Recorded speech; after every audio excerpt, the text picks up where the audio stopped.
ऐसी क्या आवश्यकता पड़ गई जो आपने शिव शक्ति अखाड़े की स्थापना की? तो हिंदू समाज है वह समाज अब सशक्त होना चाहिए। सशक्त कैसे होगा? जब उसके पास शस्त्र होगा। जब शस्त्र होगा तो साहस होगा। जब साहस और शस्त्र दोनों होंगे तब वो प्रतिकार करेगा किसी ऐसे काम का। नहीं तो आज तो हिंदू प्रतिकार भी नहीं कर रहा। तो इसलिए हमको ऐसा लगा कि जो भारत के अंदर रहने वाला हिंदू समाज है वो कैसे अपने को बचावे। मैं ये नहीं कहता किसी को मारना है, लेकिन अपने को तो बचा के रखे। अगर धरती बचानी तो पहले अपने को बचाइए। तो कैसे बचाएंगे? तो आज मैं जो धार्मिक आयोजनों में देख रहा हूँ कि किस तरह से हिंदू नौजवान डीजे के पीछे केवल नाचता है, उसको भजन सुनाई नहीं देता, केवल धमक सुनाई देती है। अब उस धमक में उछलने वाला नौजवान वो नचैया हो गया। अब उस नचैया नौजवान को लड़ैया बनाना, इसलिए बनाना क्योंकि हमारी जो परंपरा थी, अखाड़ा परंपरा, वो खत्म हो गई। 2022 की घटना है जो कन्हैयालाल दर्जी राजस्थान के थे हमारे, तो उनको दो लोगों ने मिलके, एक धर्म विशेष के दो लोगों ने मिलके मार दिया था। तो उसके बारे में थोड़ा सा आपसे जानना चाहेंगे आपका। अब उस दर्जी की हत्या क्यों हुई जी? कि एक महिला ने मोहम्मद साहब के बारे में बताया कि ये ऐसे हैं, तो उसने अपनी फेसबुक आईडी से उसको डाल दिया। जब उस पर दबाव बनाया गया तो डिलीट कर दिया गया। वही बात एक जाकिर हुसैन कहता है कि जिसने पहले कहा उसको कभी नहीं पकड़ा, है ना। जिसने उसकी बात को कहा, लिखा, उसको पकड़ने पर कितना पूरे देश के अंदर बवाल हुआ। इससे हमारी सरकार को समझना चाहिए देश के अंदर कितने गद्दार पले हैं। इसी पे तो चलिए एक फिल्म भी अभी बन रही है। अमित जानी जी हैं, राजस्थान के ही हैं वो, उन्होंने प्रोड्यूस करके एक फिल्म बनाई है पूरी कन्हैयालाल जी और ज्ञान वापी के ऊपर। उस पर तो सरकार की बहुत ज्यादा तो निगाह है। कहीं ना कहीं एक वर्ग आता है, मुस्लिम वर्ग आता है, हमारे साथ जुड़ता है, देश में वो भी रहता है, उनकी भी एक अच्छी खासी पॉपुलेशन है। तो हिंदू राष्ट्र से क्या मतलब है कि उनके लिए भी जगह होगी? लोगों के मन में एक चीज चलती है कि हिंदू राष्ट्र बन जाएगा तो हम लोगों को डिवाइड कर दिया जाएगा या अलग कर दिया जाएगा, उसके बारे में थोड़ा बताइए। देखिए, संविधान निर्माता ने हमारे देश को संविधान दिया है ना, जिसके तहत हम सब लोग कानून के आधार पर चलते हैं। एक ये हो गया कानूनी, फिर एक होता है नैतिक। तो राम के या हिंदू के राष्ट्र में नैतिकता बहुत होती थी, है ना। जो आदमी केयरफुल होता था, है ना, बोले ये बहुत समाज के सेवादार हैं, ये समाज के ठेकेदार हैं, ये सबका पेट पालने वाले हैं, ये सभी धर्मों की इज्जत करने वाले हैं। तो इस तरह के लोगों की जो कल्पना है वो राम राज्य से ही निकल कर आती है। अच्छा महाराज जी, आपकी नजर में हिंदू समाज एक है? अभी हिंदू समाज एक नहीं है, क्योंकि विचारों की एकता कहाँ पर नापी जा सकती है? तो एक विचार मंच है राजनीति, है ना, कि किस विचार की सरकार बनी। अभी 33 यहाँ पर उत्तर प्रदेश में सांसद सपा के चुने गए। अब इसको आप कहते हैं कि हिंदू एक है, हम नहीं मानते हिंदू एक है। क्यों? क्योंकि अखिलेश यादव हिंदुओं के पक्ष में कम बोलना, मुसलमानों की सहायता जरूर करना, उनको तो करना ही है।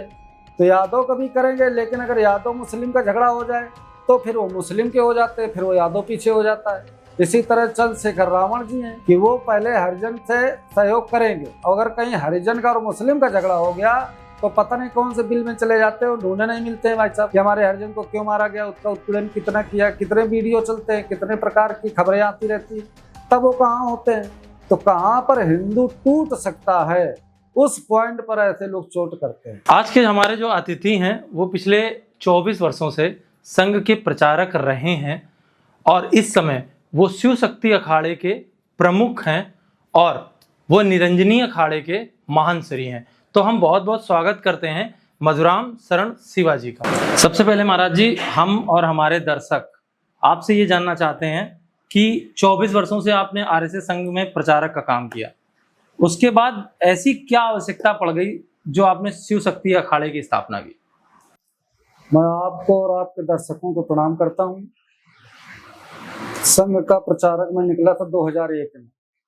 राष्ट्रवादी विचारधारा, देश को जोड़ने का संकल्प लेकर और हिंदुत्व को मजबूत करने के लिए हमने 23 वर्ष विभिन्न दायित्वों पर रहकर हमने प्रचारक का काम किया। लेकिन एक चीज संघ 100 वर्षों से पढ़ा रहा है कि मिस्र रोमा मिट गए, जहां से कुछ बात है ऐसी कि हस्ती मिटती नहीं हमारी। अब ये हस्ती कहाँ कहाँ मिट गई, कितने देश के टुकड़े हो गए। आज कितने राज्य ऐसे हैं जो हिंदुत्व के लिए, राष्ट्रीयता के लिए खतरे बने हुए। अब इनसे कैसे निपटेगा? इसलिए हमको ऐसा लगा कि जो हिंदू समाज है वह समाज अब सशक्त होना चाहिए। सशक्त कैसे होगा? जब उसके पास शस्त्र होगा, जब शस्त्र होगा तो साहस होगा, जब साहस और शस्त्र दोनों होंगे तब वो प्रतिकार करेगा किसी ऐसे काम का। नहीं तो आज तो हिंदू प्रतिकार भी नहीं कर रहा। तो इसलिए हमको ऐसा लगा कि जो भारत के अंदर रहने वाला हिंदू समाज है वो कैसे अपने को बचावे। मैं ये नहीं कहता किसी को मारना है, लेकिन अपने को तो बचा के रखे। अगर धरती बचानी तो पहले अपने को बचाइए, तो कैसे बचाएंगे? तो आज मैं जो धार्मिक आयोजनों में देख रहा हूँ कि किस तरह से हिंदू नौजवान डीजे के पीछे केवल नाचता है, उसको भजन सुनाई नहीं देता, केवल धमक सुनाई देती है। अब उस धमक में उछलने वाला नौजवान वो नचैया हो गया। अब उस नचैया नौजवान को लड़ैया बनाना, इसलिए बनाना क्योंकि हमारी जो परंपरा थी, अखाड़ा परंपरा, वो खत्म हो गई। हिंदुओं ने इसको 50 साल पीछे छोड़ दिया, उसको दूसरे धर्म के लोगों ने अपना लिया। अपनाने के बाद उसी परंपरा के माध्यम से वो हमको धमकाते हैं। मुहर्रम में आप देखिए जुलूस निकलता है तो किस तरह के शस्त्रों का प्रदर्शन करते हैं, कैसे किस किस प्रकार से भय व्याप्त करने के कार्य करते हैं। तो मुझे ऐसा लगता है कि आज अगर हमारी अखाड़ा परंपरा होती तो हमारे घरों में हिंदू जो होता वो साहसी होता, वो शस्त्रधारी होता। तो अगर धार्मिक आयोजनों पर जो पत्थर बरसा रहे हैं, अब इनका क्या जवाब है? तो नचैया तो जवाब दे नहीं पाएगा। तो इसलिए हमने आह्वान किया है, इस बार जब आपकी नौ दुर्गा आएगी तो जितनी जो दुर्गा जी बैठालते हैं ऐसी समितियों से मैंने आग्रह किया है कि आप जितने लोग हैं उतने शस्त्र लाइए, दुर्गा जी को प्रथम दिन चढ़ाइए, क्योंकि दुर्गा शक्ति की उपासना का केंद्र है। वहां से हमको शक्ति प्राप्त होने वाली। तो तुमको अगर वो शक्ति दे तो काहे में दे? तुम्हारे पास शस्त्र नहीं है तो शस्त्र रखिए, 9 दिन उसका अभ्यास करिए। 9 दिन आरती के बाद रात में उसी मोहल्ले पर उन शस्त्रों का अभ्यास करना चाहिए, जिससे हमारे जो नौनिहाल हैं, जो युवा हैं, उनके मन में उत्सुकता जागे इस बात की कि हम भी शस्त्र का संचालन करेंगे। तब जाकर कहीं ये स्थितियां सुधरने वाली हैं। तो डीजे के पीछे 18 से 30 साल का जवान है, वही लड़ैया वही नचैया। तो मेरा मिशन है अखाड़ा परंपरा जो खत्म हो गई है, धार्मिक आयोजनों में उसका उद्भव हो, फिर से उसको लोग चालू करें, जिसके कारण हिंदू साहसी होगा, शस्त्रधारी होगा, लड़ैया बने। एक चीज और जानना चाहेंगे, जैसे शिव शक्ति अखाड़े की आपने स्थापना की, उनके कार्यों को आपने बताया, आपकी कुछ यात्राएं चलती हैं, उन यात्राओं में अलग अलग जिले में आप जाते हैं, तो उन जिलों में जाके शिव शक्ति अखाड़ा की क्या क्या प्रमुख काम है उनको थोड़ा हाईलाइट करिए। जैसे हमने 2 काम अभी लिए हैं जी, कि एक तो धार्मिक आयोजनों में नौजवान शस्त्र लेकर चले, शस्त्र का प्रदर्शन करे, ऐसा साहसी करिए। दूसरा, जैसे लोग चिल्ला रहे हैं कि धर्म खत्म होता जा रहा, संस्कृति खत्म होती जा रही है, अब खत्म होती जा रही है, चिल्ला तो सब रहे हैं, लेकिन प्रयोग क्या कर रहे हो, क्या सिखा रहे हो, क्या बता रहे हो? आज हमारे घरों में रिश्तेदार आता है तो अगर बच्चे पांव छूते हैं तो रिश्तेदार माने अरे रहने दो रहने दो। क्यों कहता हो रहने दो? क्योंकि मुझे तो लगता है कि वो पैर छुलाने लायक नहीं है। वो क्यों नहीं आशीर्वाद देता? भाई वो हमारी परंपरा एक छोटी सी मान लो इसको आप।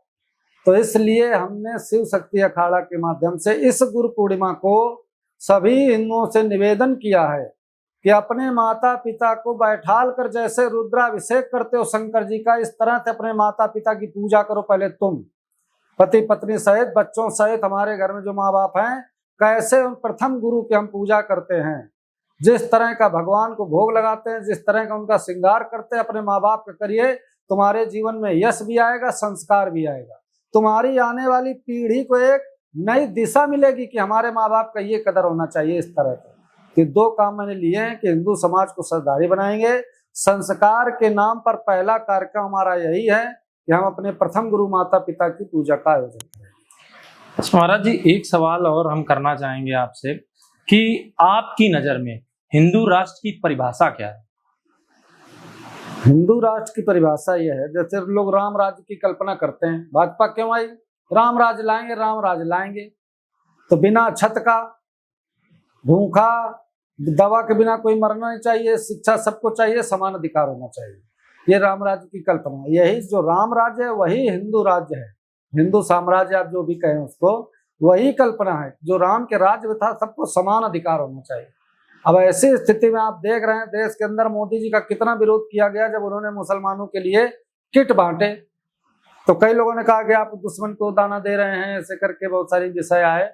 तो मुझे लगता है कि राम राज्य की कल्पना जो है, तो आज के समय में वर्तमान सरकार जो है वो उसको लाने का प्रयत्न कर रही है, धीरे धीरे क्रमशः वो आगे बढ़ रही है। अच्छा, जैसे महाराज जी आपने जैसे अभी कहा सबको बराबर लेके चलना चाहिए, सबका अधिकार है सम्मान का। तो एक चीज और हम पूछना चाहेंगे, जैसे लोग कहीं ना कहीं एक वर्ग आता है, मुस्लिम वर्ग आता है, हमारे साथ जुड़ता है, देश में वो भी रहता है, उनकी भी एक अच्छी खासी पॉपुलेशन है। तो हिंदू राष्ट्र से क्या मतलब है कि उनके लिए भी जगह होगी, या जैसे लोगों के मन में एक चीज चलती है कि हिंदू राष्ट्र बन जाएगा तो हम लोगों को डिवाइड कर दिया जाएगा या अलग कर दिया जाएगा, उसके बारे में थोड़ा बताइए। देखिए, संविधान निर्माता ने हमारे देश को संविधान दिया है ना, जिसके तहत हम सब लोग कानून के आधार पर चलते हैं। एक ये हो गया कानूनी, फिर एक होता है नैतिक। तो राम के या हिंदू के राष्ट्र में नैतिकता बहुत होती थी, है ना, जो आदमी केयरफुल होता था, है ना, बोले ये बहुत समाज के सेवादार हैं, ये समाज के ठेकेदार हैं, ये सबका पेट पालने वाले हैं, ये सभी धर्मों की इज्जत करने वाले हैं। तो इस तरह के लोगों की जो कल्पना है वो राम राज्य से ही निकल कर आती है। अच्छा महाराज जी, एक चीज आपसे और हम पूछेंगे कि जैसे आपकी यात्राओं में हमने देखा कि लगभग हर व्यक्ति के पास एक शस्त्र रहता है, तो आपने जैसे बताया, ठीक है, इसको एक शक्ति प्रदर्शन माने या इसका मतलब कुछ और भी मैसेज जाता है? यह शक्ति प्रदर्शन नहीं है, यह प्रदर्शन इस बात का है कि जिस तरह से हमारे पूर्वजों ने अपने धार्मिक अनुष्ठानों को, धार्मिक आयोजनों को सुरक्षित रखने के लिए एक ऐसी विंग बनाकर रखते थे। मैं जब छोटा था तो हमारे गांव में जब वो भरत मिलाप निकलता था, अब उस भरत मिलाप में 200-300 नौजवान ऐसे होते थे जो केवल शस्त्र लेकर उस यात्रा की सुरक्षा व्यवस्था स्वयं देखते थे। तो इसलिए उस परंपरा का मैं प्रदर्शन करता हूँ। ये शक्ति प्रदर्शन नहीं है, ये पूर्वाभ्यास है कि आगे आने वाले समय में ऐसा हिंदू करे, ऐसे नौजवानों के मन में रुचि बढ़े, उनके अंदर प्रतियोगिता जागे कि मैं तलवार चला सकता हूँ, मैं भाला चला सकता हूँ, मैं बल्लम चला सकता हूँ। ऐसे करके वो एक अभ्यास है समाज को दिखाने का। अच्छा महाराज जी, आपकी नजर में हिंदू समाज एक है अभी? अभी हिंदू समाज एक नहीं है, क्योंकि विचारों की एकता कहाँ पर नापी जा सकती है? तो एक विचार मंच है राजनीति, है ना, कि किस विचार की सरकार बनी। अभी 33 यहाँ पर उत्तर प्रदेश में सांसद सपा के चुने गए जी। अब इसको आप कह दे कि हिंदू एक है, हम नहीं मानते हिंदू एक है। क्यों? क्योंकि अखिलेश यादव हिंदुओं के पक्ष में कम बोलना, मुसलमानों की सहायता जरूर करना, उनको तो करना ही है। तो यादव कभी करेंगे, लेकिन अगर यादव मुस्लिम का झगड़ा हो जाए तो फिर वो मुस्लिम के हो जाते हैं, फिर वो यादव पीछे हो जाता है। इसी तरह चंद्रशेखर रावण जी हैं कि वो पहले हरिजन से सहयोग करेंगे, अगर कहीं हरिजन का और मुस्लिम का झगड़ा हो गया तो पता नहीं कौन से बिल में चले जाते हैं, ढूंढने नहीं मिलते हैं भाई साहब कि हमारे हरिजन को क्यों मारा गया, उसका उत्पीड़न कितना किया, कितने वीडियो चलते हैं, कितने प्रकार की खबरें आती रहती है, तब वो कहाँ होते हैं। तो कहाँ पर हिंदू टूट सकता है, उस पॉइंट पर ऐसे लोग चोट करते हैं। तो हिंदुत्व को अलग करने के लिए विभिन्न प्रकार के और भी उपक्रम चलते हैं, जैसे ईसाइयत चलता है। अब वो क्या करता है, साइलेंट मुद्रा में हमारे समाज को मन से ले रहा है, माने शिक्षा के माध्यम से। मैंने देखा नगरों में कि जो ईसाई स्कूल खुले हैं, उन स्कूलों में किनके बच्चे पढ़ते हैं? तो जिनके बाप दिन में 10 बार भाषण देते हैं कि मैं हिंदू राष्ट्र बनाऊंगा, मैं अखंड भारत बनाऊंगा, उनके बच्चे उस ईसाई स्कूल में पढ़ते हैं। एक बच्चा है उनके, एक बच्चा जो है वो कक्षा 1 से लेकर 12 तक ईसाई मिशनरी के स्कूल में पढ़ेगा। अब आप विचार करिए, मैं तो कहता हूँ वो हिंदू गद्दार है जो एक बच्चा पैदा करके ईसाई स्कूल को दे देता है, क्योंकि वो चाहता नहीं कि अगली पीढ़ी में हमारा धर्म जाना चाहिए। कैसे में मान लो हिंदू एक हो रहा है? तो इसलिए इसको बचाने के लिए हम सब लोग ये सारा प्रयत्न कर रहे हैं। अच्छा, ये सवाल हमने आपसे इसलिए और पूछा, एक अभी ताजी घटना सामने आई है, इटावा का मामला था जो कथावाचक वाला, उसमें भी यही हुआ, बाद में राजनीतिक पार्टियां उसमें शामिल हो गई, तो उसके बारे में आपका क्या कहना है? देखिए, राष्ट्रीय स्वयंसेवक संघ 100 साल से काम कर रहा है जी, विश्व हिंदू परिषद 64 सालों से काम कर रहा है। किस बात पर? कि हिंदू समरस हो जाए, हिंदू समरस हो जाए, हिंदू समरस हो जाए, ऐसा वो कर रहा 100 साल से। जो ये कृत्य हुआ, अब इनके दोनों पक्ष को विभिन्न प्रकार से लोगों ने व्याख्या दिया है, तो मेरा विषय केवल इतना है कि उसका चोटी नहीं काटना चाहिए। उसने अपराध किया था तो उसको कानून को सौंपना चाहिए। वह इन्होंने हम धोखा दिया है, जालसाजी किया, इसलिए आप इनको वहां पर ले जाइए। फिर जो पढ़ा लिखा समाज, जो अपने को समाज का जिम्मेदार समझता है, अगर वह इन कांडों में कूदता है एक जाति को लेकर, तो मुझे लगता है उससे बड़ा मूर्ख कोई हो नहीं सकता। तो भाई दोनों परिवार हिंदू हैं, अब उन हिंदुओं को कैसे निपटारा किया जाए, तो मेरा कहना है कि जिस हिंदू ने, अगर हिंदू हिंदू का झगड़ा होता है तो जिस हिंदू ने अपराध किया उसके अंदर अपराध भाव पैदा करना चाहिए, और जिसके ऊपर अपराध हुआ उसके अंदर क्षमा भाव पैदा करना चाहिए कि नहीं चलो क्षमा करो भाई अपना। अब उसमें घी डाल रहे हैं, अरे ले हमारी जात को, अरे ले हमारी जात को, तो मुझे तो नहीं लगता ऐसे हिंदू संगठित हो पाएगा। अच्छा महाराज जी, आपको कहीं ना कहीं ऐसा लगता है कि हिंदू की जड़ें कमजोर करने में कहीं ना कहीं एजुकेशन का भी बहुत बड़ा योगदान है? बहुत बड़ा योगदान है। अभी मैं गया था एक नगर में, कानेपुर की बात बता रहा हूँ, और वो बड़े नेता हैं राष्ट्रवादी पार्टी के, उन्होंने स्कूल खोल रखा है। अब उनके स्कूल में तुम कलावा नहीं बांध सकते हो, उनके स्कूल में तुम तिलक नहीं लगा सकते हो, उनके स्कूल में तुम जयराम जी नहीं बोल सकते हो, गुड मॉर्निंग कहना पड़ेगा। तो ये तो अपने वाले हैं, और पराया कितना है। तो आप किसी भी महानगर में चले जाइए, सबसे अच्छी शिक्षा कहाँ मिलती है, तो ईसाई स्कूल मिलती है। किसी भी आप महानगर में चले जाइए, वहाँ के जितने स्टैंडर्ड लोग होंगे उनके बच्चे वहीं पढ़ेंगे, क्योंकि आजकल की जो नई नई मम्मियाँ हैं वो बच्चे को हिंदू नहीं बनाती हैं, वो अंग्रेज बना रही है। तो चाहते मेरा बेटा अंग्रेज बन जाए, कैसे बन जाएगा? ऐसे बनेगा। धीरे धीरे उसका विचार उस पर पोषित किया जाता है, और वह 10-12 साल में एक केवल आदमी बचता है, ना कोई उसका रिश्तेदार होता है, ना उसका कोई धर्म होता है, ना कोई उसका राष्ट्र होता है, वो केवल एक ईसाई तैयार होता है। कई आपने खबरें देखी होंगी, बेटा ने मुखाग्नि नहीं दिया, बेटी को देना पड़ा, क्यों? क्योंकि वो ईसाई स्कूल में पढ़ता था। ऐसे कई घटनाएं हैं कि शिक्षा के कारण वो संस्कार उसका मर गया। तो शिक्षा का बहुत बड़ा महत्व है, बहुत बड़ा रोल है जीवन पर। और मुझे तो सभी हिंदुओं को मैं बार बार अपील करता हूँ कि तुम्हारे बेटे को कलेक्टर बनना होगा, उसके भाग्य में तो बन जाएगा, चाहे जहां पढ़ा है, लेकिन अपनी संस्कृति को 5,000-20,000 रुपया देकर अपनी संस्कृति को नष्ट करवा रहे हैं। जो हमारे बच्चे के मन के संस्कार हैं हिंदुत्व के, राष्ट्रीयत्व के, वो सब खत्म कर रहा लोग। अच्छा, आपको कहीं ना कहीं ये चीज नहीं लगती है कि जैसे पुस्तकें चलती थी पहले, जैसे हम भी पढ़े हैं, मान लीजिए हर एक जैसे जो युवा पढ़ता है, तो हम लोगों को कहीं ना कहीं कभी भी हमको राम के बारे में या राम के पिता कौन थे, दशरथ, उनके बारे में कभी इतनी ज्यादा डिटेल नहीं पढ़ाई गई, लेकिन हमको मुगल काल की पूरी डिटेल पढ़ाई गई। काम हमारे वो भी नहीं आनी है, लेकिन कहीं ना कहीं एजुकेशन में आपको ऐसा नहीं लगता कि ये चीज एक पार्शलिटी की गई, या हमारे हिंदू समाज के लिए ये तथ्य छुपाने के लिए ऐसा किया गया? हमारे हिंदू समाज को कमजोर करने के लिए बहुत सालों से प्रयत्न चलते रहते हैं। उन्हीं में से एक प्रयत्न ये है क्या कि नौजवान को गुमराह कर दो, उसको अपना इतिहास है मत बताओ कि तुम कभी जीते हो, उसको बार बार ये बताओ तुम ही मारे गए, ये है तो इन्होंने मारा, वो आया तो उन्होंने मारा, वो उधर था तो उन्होंने मारा, इसलिए तुमने क्या सोचा कि मैं तो मरियल हूँ, इसलिए क्या करना चाहिए? तो वो विचार है उसका मर गया, धर्म वाला, राष्ट्र वाला, समाज वाला। वो केवल एक व्यक्ति होकर धनोपार्जन करना, सुख को इकट्ठा करना और लात लगा के सोना, जो होगा देखा जाएगा। तो किसके कारण? इसी कारण से ये हो रहा है कि हमारी शिक्षा पद्धति जो है वो हमको स्वाभिमानी नहीं बना रही है, वो हमको एक व्यापारी बनाने का प्रयास कर रही है, वो हमारे धर्म को मारकर अर्थ जगा रही है, वो हमारे त्याग को मारकर हमको सुविधा भोगी बना रही है। तो इस कारण ये परंपराएं हमारी नष्ट होती जा रही हैं। अच्छा महाराज जी, एक सवाल और हम आपसे करना चाहते हैं कि आपकी नजर में धर्म बड़ा है या राष्ट्र? हमारी नजर में धर्म बड़ा है। जब धर्म होगा तभी तो राष्ट्र बचेगा, और हिंदू नहीं होगा तो क्या भारत माता की जय कोई बोलेगा? इंडिया के लिए लड़ने वाले कितने लोग दिख रहे हैं आपको? तो पहले धर्म है तब राष्ट्र है, और नहीं तो कितने दिनों से हमको यही पढ़ाया जा रहा।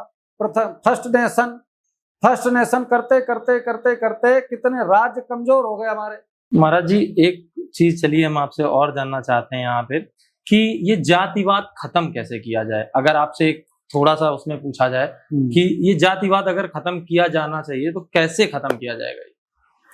जातिवाद खत्म करने के लिए देखिए, जैसे पहले मानता थे कि वेद केवल ब्राह्मण पढ़ेगा, ठीक है, पूजा पाठ कौन करेगा? ब्राह्मण करेगा।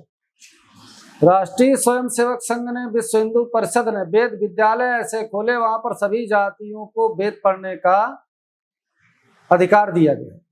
और मैं कई विद्यालयों में होके आया जहाँ पर वहाँ सभी प्रकार के बच्चे पढ़ते हैं, सभी जाति के बच्चे पढ़ते हैं। तो अब जातिवाद अगर दूर करना है तो जो जातीय नेता हैं इनको ये बात विचार करनी पड़ेगी कि एक जाति दूसरे जाति का सम्मान करे, फिर सहयोग करे, प्रेम करे, तब ये हिंदू संगठित हो पाएगा। और नहीं तो ये विचारधाराएं, जाति विचारधाराएं कितनी गति पकड़ रही, मुझे तो लग रहा है इस समय कि किस तरह से जो हिंदू नौजवान है वो अपने को हिंदू कहना नहीं पसंद करेगा, वो अपनी जाति पर अहंकार करता है। तो मैं कहता हूं आप जिस जाति के हैं खूब पढ़िए, पढ़ाइए और बढ़ाइए, लेकिन एक जाति के प्रति आप द्वेष मत घोलिए। ये हिंदुत्व को कमजोर करने की कड़ी है जहां पर द्वेष फैलाया जा रहा है। आप देखिए विभिन्न प्रकार के छात्रावासों में किस तरह से जाति स्वाभिमान जगाकर हिंदुत्व स्वाभिमान मारने का काम लोग कर रहे हैं। जी, आपका एक वीडियो बहुत वायरल हो रहा था, वो हमने भी देखा और शायद जनता तक भी पहुंचा है, बहुत लोगों तक पहुंचा है। आप उसमें बात कर रहे थे 10%, कई राज्य ऐसे हैं जिसमें 10% या 5% से कम हिंदू है, ये हिंदू गायब हो रहा है। तो आपकी नजर में आप इसका प्रमुख कारण किसको मानते हैं? इसका प्रमुख कारण पहला है कि हिंदू का एक ना होना। दूसरा कारण है विधर्मियों को बिना इंक्वायरी के अंदर करना, है ना। घुसपैठिया जो है ये क्या कर रहा है, ये कहीं या तो आतंक कर रहा है, अगर नहीं कुछ कर पा रहा तो आतंक कर रहा है, नहीं कुछ कर पा रहा तो व्यापार फैला रहा, अपने मार्केट में बढ़ा रहा है। फिर समाज के अंदर ऐसे लोग जो एक दूसरे को कैसे नीचा दिखाया जाए, एक दूसरे को कैसे अपमानित किया जाए, ऐसे लोगों के कारण ईसाइयत घुसी हमारे देश में, है ना। उन राज्यों में आप जाइए वहां पर तुमको ईसाई मिलेगा, नाम हिंदू होगा लेकिन ईसाई होगा। क्यों हो गया वो? क्योंकि उसने अपने धर्म को कभी जाना ही नहीं। वो हनुमान चालीसा पढ़ेगा, वो सुंदरकांड का पाठ भी करेगा, भागवत कथाएं भी कराएगा, नौ दुर्गा का व्रत भी रखेगा, और पूछ लो 9 देवियों के नाम तो नहीं बता पाएगा, हनुमान जी की 10 बातें बताओ नहीं बता पाएगा, रामायण किसने लिखा, कौन मर गया, कौन जिंदा हुआ, वो नहीं बता पाएगा। इसलिए वो जो सामने वाला है वो पूरी तैयारी से आता है, वो अपने आराध्य का इतना अच्छा चित्रण करता है, उसको आकर्षण देता है, लोभ देता है। जैसे मदर टेरेसा को दिया गया पुरस्कार, किस बात का दिया गया कि बड़ी सेवा भावी थी। तो ईसाई मिशनरियां सेवा के ढोंग के माध्यम से समाज का धर्मांतरण करती है। वो धर्मांतरण नहीं, वो राष्ट्रांतरण भी होता है, क्योंकि उनकी श्रद्धा इस देश से नहीं है, न यहाँ के देवी देवताओं से, वो फिर अपनी तरफ ले जाता है। इसलिए ऐसे राज्यों में हिंदू बहुत कम हो गया। कहीं कहीं पर इस्लाम कर रहा है ना, वो डरा के करेगा, धमका के करेगा, ऐसे कृत्य करेगा जिससे हिंदू घर छोड़ के भागे। हिंदू भाग जाएगा, इसलिए वो अपना विस्तार करता चला जा रहा धीरे धीरे। हिंदू लड़ना नहीं चाहता, हिंदू फेस नहीं करना चाहता, प्रतिकार नहीं करता हो कि अगर उसके दरवाजे पर कोई मुसलमान गाड़ी खड़ी कर दे तो उसको जोर से नहीं कह सकता ये गाड़ी तुमने यहाँ क्यों खड़ी की, क्योंकि वो यही कहेगा ये सड़क तेरे बाप की है क्या। लेकिन उसको ये हिम्मत नहीं है। क्यों नहीं भाई, कई जगह हमने ऐसी घटनाएं देखी। अच्छा, एक नेताजी का और बयान सामने आया था जिसके बाद आपने भी उनका जवाब वीडियो में ही दिया था। उन्होंने कहा था कि 15 मिनट के लिए अगर पुलिस हटा दी जाए तो हम दिखा देंगे कि किसमें कितना दम है। इस वीडियो को या उनके इस बात को सरकार को बहुत गंभीरता से संज्ञान में लेकर तुरंत जेल में डाल देना चाहिए ऐसे आदमी, या फिर उस जहां पर उनका केंद्र है उसके रेडियस में कितनों किलोमीटर दूर तक आपको छापे मारने चाहिए, आपको इंक्वायरी करनी चाहिए कि यहाँ पर रहने वाले आदमी की जीवन पद्धति क्या है, इनके घरों पर क्या है, इनके उन जहाँ पूजा घर है इनके, जिसको मस्जिद कहते हैं, उन वहां पर क्या रखा है। कौन सी दम है जो ये बोल रही है कि 15 मिनट खत्म कर देंगे। अगर हमारा हिंदू ऐसा सोच ले तो 5 मिनट में इनको हम खत्म कर दें, तो हम जब कहेंगे तब सरकार हमारा मुंह पकड़ेगी कि आप हिंदू बताइए, हिंदुस्तान में ऐसा कहते हैं। वो हमारे हिंदुस्तान में छाती में चढ़ कर कह रहा है कि राम मंदिर तुमने बना लिया है, हम जब ताकत में आएंगे दमी दोच करेंगे। उस बात को लेकर हमने संन्यास लिया शस्त्रधारी, अब समाज को हम शस्त्रधारी बनाएंगे। अगर राम को वहां पर बैठाला है तो उसको बचाने की ड्यूटी हमारा। अच्छा, आपकी नजर में क्या लगता है आज आपको कि हिंदुओं को आत्मरक्षा के लिए हथियार उठा लेना चाहिए? देखिए, हथियार उठाना माने बागी नहीं होता है, हथियार उठाना माने होता है सुरक्षित और व्यवस्थित रहना। आज आप देखिए मुसलमान 10 बच्चे पैदा कर रहा है, हिंदू 2 बच्चे पैदा कर रहा है। अब तुम सोचो कि तुम्हारे मोहल्ले में अगर 10 लोग तुम्हारे घर में घुस आओ, तुम क्या करोगे? कुछ नहीं कर सकते। तुम अपनी गाड़ी सूतरे अपने घर में घुस गए, अपने घर से निकले, गाड़ी में बैठे अपने यहाँ फिर पहुंच गए। पड़ोस में कौन आया कौन गया तुम्हारा कोई मतलब नहीं। ऐसी कंडीशन में तो मैं उन नौजवानों को इसीलिए तैयार कर रहा हूँ कि आप जहां पर भी है ना, आप किसी और को मत बचाइए। अब तुम पाकिस्तान की चिंता छोड़ दो, अफगानिस्तान की छोड़ दो, बंगाल की छोड़ दो, आप अपने मोहल्ले पर जहाँ रहते हैं वहां पर कैसे मोहल्ले के चारों तरफ रहने वाला जो हिंदू समाज है हमारे संपर्क में होना चाहिए। जितना हिंदू समाज है, जितने घर में देवी देवता बैठा ले हैं, तो एक शस्त्र उसको अपने घर पर रखना ही चाहिए देवता के नाम पर। जो देवता तुमने बैठा ला उसके हाथ में जो शस्त्र है उस शस्त्र की पूजा हम करेंगे। तो इसलिए हिंदुओं को श्रद्धालु तो होना ही चाहिए। अच्छा, आपकी नज़र में एक घटना और आई थी, 2022 की घटना है, जो कन्हैयालाल दर्जी राजस्थान के थे हमारे, तो उनको 2 लोगों ने मिलके, एक धर्म विशेष के 2 लोगों ने मिलके मार दिया था। तो उसके बारे में थोड़ा सा आपसे जानना चाहेंगे आपका। अब उस दर्जी की हत्या क्यों हुई? जी। कि एक महिला ने मोहम्मद साहब के बारे में बताया कि ये ऐसे हैं, उसने अपनी फेसबुक आईडी से उसको डाल दिया। जब उस पर दबाव बनाया गया तो डिलीट कर दिया गया। वही बात एक जाकिर हुसैन कहता है। अब सरकार कितनी दोगली हो गई है कि जिसने पहले कहा उसको कभी नहीं पकड़ा, है ना, जिसने उसकी बात को कहा लिखा उसको पकड़ने पर कितना पूरे देश के अंदर बवाल हुआ। इससे हमारी सरकार को समझना चाहिए देश के अंदर कितने गद्दार पले हैं, है ना, उन गद्दारों के लिए हम कितनी सुविधा मुहैया करा रहे हैं।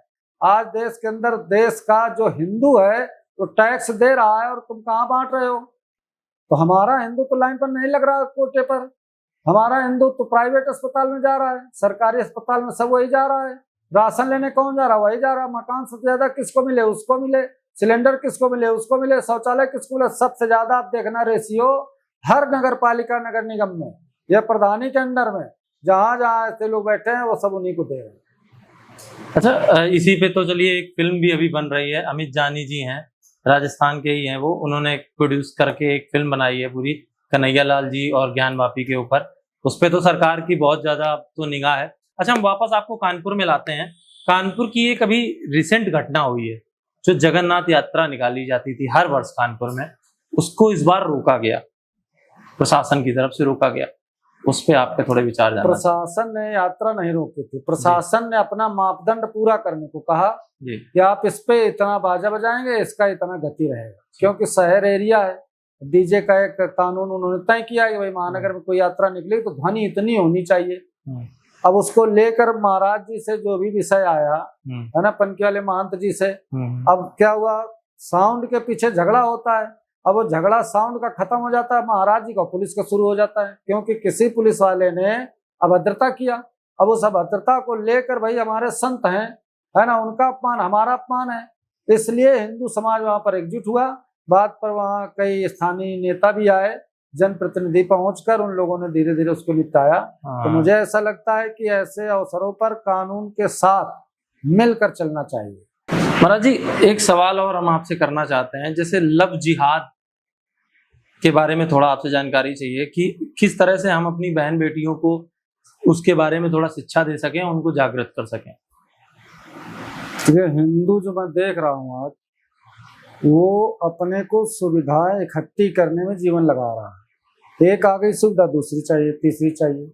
परिवार के साथ बैठकर ना वो खाता है, ना बात करता है, ना पूजा पाठ करता है। घर में 5 लोग हैं, 5ओं की अपना अपना सिस्टम है, तो एक दूसरे से बात केवल उतना ही करते हैं जब लेने देने की जरूरत होती है, तभी वो बात करते हैं। बेटे को अगर फीस चाहिए तो बाप से कहेगा, है ना, बाप को अगर उससे कुछ चाहिए तो कहेगा। बाकी विचार विनिमय जो होता था, परिवार के साथ बैठकर लोग कितने प्रकार के अंताक्षरी खेला करते थे, है ना, टीवी में रामायण देखा करते थे। आज वो सब सिस्टम हो गया है खत्म, इसलिए परिवार में हर व्यक्ति अकेला है। सड़क चलते कोई आदमी हमको कह दे आई लव यू, तो दिन भर तुमको खटका रहेगी कि इसने आई लव यू क्यों कहा। फिर हम उस पर चिंतन करना शुरू करते हैं, फिर हम उससे मिलना शुरू करते हैं, फिर उसके साथ हमारी इतनी घनिष्ठता हो जाती है, मुझे लगता है इस आदमी को मैंने कमाया है। मेरे पिताजी के मना करने के बावजूद भी मैं अपने दोस्तों के साथ घूमता हूँ, इसलिए मुझे लगता है मेरा कमाया हुआ है। इसी तरह से आज हिंदू परिवार की जो बेटियां हैं वो, अब मुझे तो लगता है वो अकेले रहने वाली होंगी। कोई भी उनको आता है, स्नेह प्रेम देता है और धोखे से उनको छल कर ले जाता है। इससे बचने के लिए मैं उन पिताओं को, माताओं को संदेश देता हूँ कि पहला तो मोबाइल चेक करके रखना चाहिए, दूसरा रिचार्ज खत्म हो जाने के बाद इसका रिचार्ज कैसे हुआ उस पर इनको ध्यान लगाना चाहिए कि किस तरह से हम इनके जो ये उपकरण दिया गया है प्यार करने के लिए, इस उपकरण की जांच अधिक से अधिक करना चाहिए। बेटा पर बेटी पर उतना विश्वास करना चाहिए जितना चाहिए, नहीं तो धोखे में वो बाहरी आदमी के विश्वास में आ जाता है, बाहरी आदमी पर ज्यादा वो क्या कहा जाए समर्पित हो जाता है। अपने माँ की बात नहीं मानेगा, अपने गर्लफ्रेंड की बात मानेगा। बिटिया अपने बाप की बात नहीं मानेगी, अपने बॉयफ्रेंड की बात मानेगी। क्यों, कहाँ से आ गया इतना बड़ा विश्वास? 18 साल से तुम्हारे साथ रह रही है तो तुमने अपने जीवन में कौन सा संस्कार उसका दिया? तुम अपना विश्वास भी नहीं जगा पाए। विश्वास इसलिए नहीं जगा पाए कि तुमने उसके साथ बैठकर खाया नहीं, तुमने उसके साथ खड़े होकर कभी आरती नहीं किया है, तुमने उसके विचार विनिमय नहीं किया है, तुमने कभी मन समझने का प्रयत्न नहीं किया है। केवल एक किराएदार जैसे अलग अलग कमरों में हिंदू रह रहा है और अपना सुविधा भोगी कमरा हो गया, अपना जीवन का लक्ष्य प्राप्त हो गया। इसलिए लव जिहाद से अगर बचाना है तो बच्चियों को संस्कार दो कि कैसे वो हमारी रहे। 20 साल तुम्हारे साथ जीवन काटने के बाद भी अगर लड़की तुमको कह रही कि मुझे इसी के साथ रहना, तुमसे कोई लेना देना नहीं, तो मुझे लगता है गंदी परवरिश का नतीजा होता है कि तुमने पाला है ठीक से नहीं उसको, कभी तुमने उसको प्रेम और स्नेह नहीं दिया है तो तुमको समझती। तो सामने वाले को जब अगर लव कर रही है तो वो तो समर्पित है, तुम कुछ भी कहो जानू वो करेगा। वो बाद की बात है, वो काटी जाएंगी, फरार हो जाएंगी, बच्चे पैदा किया जाएगा, क्या किया जाएगा, वो तो अलग अलग प्रकार है उसके ले जाने के बाद। लेकिन तुम्हारे घर से गई क्यों, ये विषय हिंदुओं को अपने जहन से पूछना चाहिए, अपने मन से पूछना चाहिए कि मेरे परिवार के बच्चे कैसे संस्कारवान बने कि जो हमारी परंपरा संस्कृति है उसका निर्वहन करें। तो जो बाप नहीं कर रहा, मैंने बताया जो नई नई मम्मियां है ना, ये बच्चों को हिंदू नहीं चाहती, मॉडर्न चाहती है। और इतना मॉडर्न कि 18 साल के लड़के के साथ में जीन्स और टी शर्ट पहनकर माएँ जब घूमेंगी तो बच्चा कैसा बनेगा, विचार करिए। तो आज जो मंदिरों में जाता हूँ तो मैं मंदिरों में कहता हूँ वहाँ के महंतों से, संतों से कि यहाँ पर एक बोर्ड लगाइए कि कोई बरमुंडा पहनकर नहीं आएगा, कोई टी शर्ट पहनकर नहीं आएगा, कोई ऊपर के शरीर नहीं दिखाएगा, ऐसे कपड़े पहनकर आइए जिससे तन ढका हो। क्यों कि मंदिर में आकर भी अगर वही दर्शन हो रहे हैं, भगवान तो हम 2 मिनट को देख पाते होंगे।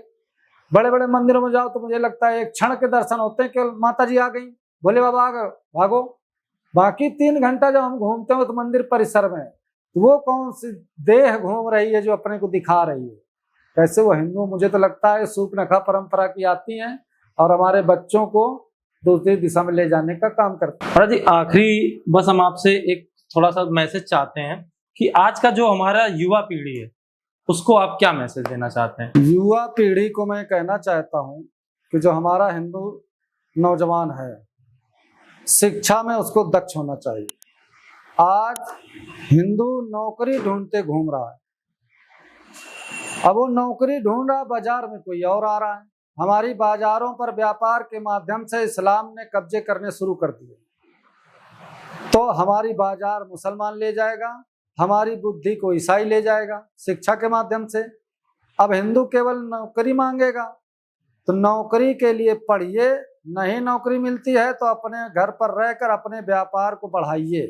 बढ़ाने के बाद हम एक व्यापारी होने के साथ साथ हिंदू भी हैं, इसलिए हमारे धर्म के प्रति भी कर्तव्य बनते हैं। तो पहला कर्तव्य है कि हमारा जो मोहल्ले पर कोई मंदिर है, कोई देव स्थान है, कैसे सुरक्षित और व्यवस्थित रहे। अब सुरक्षित और व्यवस्थित रखने के लिए धन लगता है और जन लगता है। ऐसी स्थिति में मैं सभी हिंदू नौजवानों से आह्वान करता हूँ कि 9 दिन 9 दुर्गा में व्रत रहेंगे, तो 9 दिन शस्त्र धारण करके समाज के अंदर साहस का संस्कार देने का काम करेंगे। कोई भी हिंदू किसी भी पार्टी को वोट देता हो, किसी भी संगठन में काम करता हो, किसी भी जाति का हो, किसी भी परंपरा का हो, अगर कोई भी धर्मी उसको किसी भी तरह की यातना और कष्ट देने का काम करता है तो हमको चाहे ऑफिस बंद करना पड़े, चाहे खेत पर हल छोड़ना पड़े, चाहे दुकान का शटर गिराना पड़े, हमको तुरंत मौके पर पहुंचना होगा, तब हम अपने हिंदू भाइयों को बचा सकेंगे। सभी को जय श्री राम। बहुत बहुत धन्यवाद महाराज जी, आपका इतना कीमती वक्त हमने लिया। बहुत बहुत धन्यवाद।